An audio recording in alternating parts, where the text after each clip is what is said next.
कभी कभी जिंदगी में ऐसी रात होती है जो सुबह होने तक इंसान को पूरी तरह से बदल देती है। आज मैं आपको एक ऐसी ही रात की कहानी सुनाने वाली हूँ। ये कहानी है मेरी और मेरे 4 सबसे अच्छे दोस्तों की, अली, रिदा, साद और हमजा की।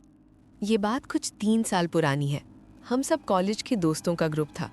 दिसंबर का महीना था, सर्द हवाएं चल रही थी और फाइनल एग्जाम्स के बाद सबने डिसाइड किया कि थोड़ा एडवेंचर किया जाए।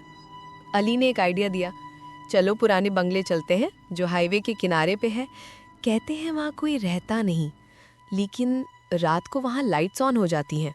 पहले तो सब हंसे, लेकिन जब हमजा ने बोला चैलेंज एक्सेप्ट है तो बात सीरियस हो गई। हम सब ने डिसाइड किया रात के 11 बजे निकलते हैं और सुबह तक रुकेंगे। मुझे याद है मेरी मम्मा ने बोला था रात को मत निकलना, सर्दी भी है और रास्ते पे कुछ अजीब वाकयात हो रहे हैं। लेकिन मैं हंस के बोल गई, अम्मी हम सब दोस्तों के साथ हैं, क्या होगा। उस वक्त मुझे क्या पता था ये मेरी जिंदगी की सबसे बड़ी गलती होने वाली है।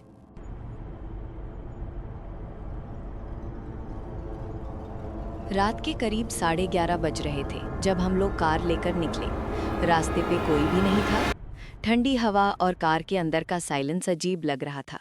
रिदा ने हल्की सी आवाज में कहा, यार मुझे ये आइडिया पसंद नहीं। अली हंस के बोला, डर गई क्या? क्या यहाँ भूत मिलने आ रहे हैं? साद ने कहा, भूत ना सही, कुछ तो जरूर है उस जगह।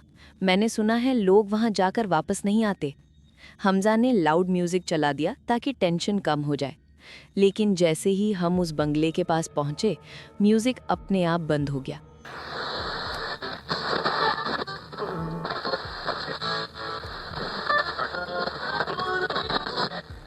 कार का इंजन 1 सेकंड के लिए रुक गया। फ्रंट गेट पे एक पुराना बोर्ड लटक रहा था, दरवाजा बंद रखो, अंदर मौत रहती है। हम सब ने एक दूसरे को देखा, कोई कुछ बोला नहीं। अली ने कहा, बस फोटो लेते हैं और निकलते हैं। हम अंदर चले गए। बंगला पूरा टूटा फूटा था। हर जगह मकड़ी के जाले, पुरानी कुर्सियां और हवा के साथ हिलता हुआ दरवाजा। मैं फ़ोन की टॉर्च से लाइट कर रही थी। रिदा मेरे पास चिपक गई थी। जब हम अंदर गए तो सबने अलग अलग कमरे एक्सप्लोर करने का डिसाइड किया। अली और हमजा ऊपर चले गए, मैं और रिदा नीचे और साद कोर्टयार्ड में। मुझे याद है एक कमरा था जहाँ एक पुरानी रॉकिंग चेयर थी और वो हल्की सी हिल रही थी। मैं समझी हवा से, लेकिन जब मैं पास गई कुर्सी रुक गई। उस कुर्सी के पास एक पुरानी फोटो फ्रेम पड़ा था, एक औरत और 2 छोटे बच्चे, लेकिन सबके चेहरे काटे हुए थे। तभी रिदा चिल्लाई, मारिया, ऊपर से किसी ने दरवाजा बंद कर दिया है। हम भाग के ऊपर गए। अली और हमजा अंदर बंद थे और वो जोर जोर से खिड़की पे ठोकर मार रहे थे। किसी ने नीचे से कह कहे लगाए। रिदा ने कहा, किसी और का साया था। जब हम वापस नीचे आए तो एक छोटी सी लड़की सीटी बजाती हुई गुजर गई। उसके हाथ में वही फोटो फ्रेम था। मैंने टॉर्च उस पर डाली तो वो गायब हो गई। तभी साद कोर्टयार्ड से दौड़ता हुआ आया। यहाँ कोई है, मैंने देखा। उसके कपड़ों पे मिट्टी लगी थी, जैसे किसी ने उसे खींचकर गिरा दिया हो। अली ने कहा, ये कोई प्रैंक होगा। लेकिन जब उसने अपना फोन निकाला वीडियो रिकॉर्ड करने के लिए, स्क्रीन पे कुछ दिखा। एक चेहरा बिल्कुल अली के पीछे, सफेद आंखों वाला। और उसके बाद फोन क्रैश कर गया। अब सब पैनिक हो गए। गेट बंद था।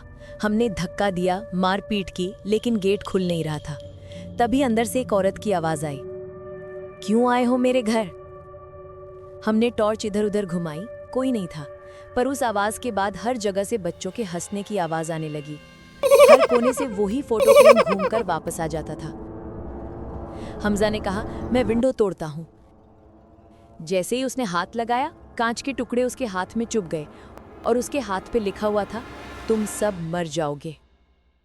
हम भागकर एक कमरे में बंद हो गए। बाहर से कदमों की आवाज आने लगी। धीरे धीरे दरवाजा खुलने लगा।